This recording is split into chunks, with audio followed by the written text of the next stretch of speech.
Venter du på mig? Ja. Hvorfor? Fordi jeg gerne vil tale med dig. Om hvad? Om hvad? Om hvordan du har det. Det er jo egentlig så mærkeligt, eftersom du er den kvinde, jeg elsker. Jeg har det fint. Er han sød ved dig? Ja, det er han faktisk. Det gør. Michael, der skal af fabrikken, en sød mand. Det skulle en smuk historie, Tilde. En fattig pige fra Reeperbahnsgade.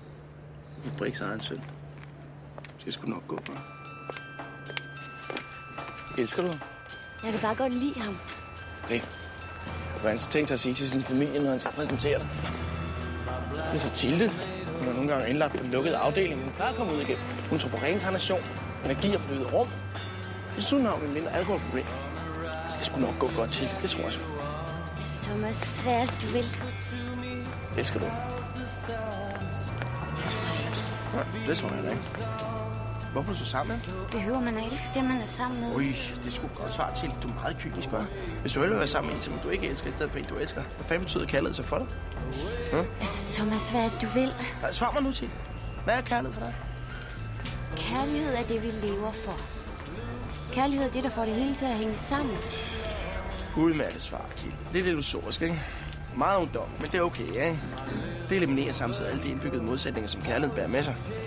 Er du klar over, hvor irriterende du bare er? Tilde, kærlighed, det er det, vi tørster efter, når vi ikke har den. Og det er samtidig det, vi flygter fra, når den er der. Dybest set så invaderer kærligheden alle de steder, vi allerhelst vil have i fred. Det er noget vrøvl, Thomas. Er det det? Hvorfor er det sådan, at dem, der prædiker kærlighed mest, det er dem, der lever uden? Katolske præster, tibetanske munke, nonner, mullager. De møder verden med kærlighed og empati, men de må ikke praktisere den kærlighed. De sidder og mediterer sig til. I stedet for det at vide, at de må ikke træde på insekter, fordi så bliver det ikke reinkarneret. Kærligheden er almindelig, Thomas. Og det er det, du har det så svært med, at den er så almindelig. Til lidt kærlighed, det er et raffineret system, der kan forklare alting. Hvis du ikke har noget kærlighed i dit liv, så er det derfor, du er lykkelig. Hvis den, du elsker, ikke elsker dig, så er det derfor, du er lykkelig. Hvis du forlader den, du elsker, så er det derfor, du er lykkelig. Og hvis du bliver forladt af den, du elsker, så er det derfor, du er lykkelig. Men det, du siger, viser jo bare, at kærligheden er stor og vigtig.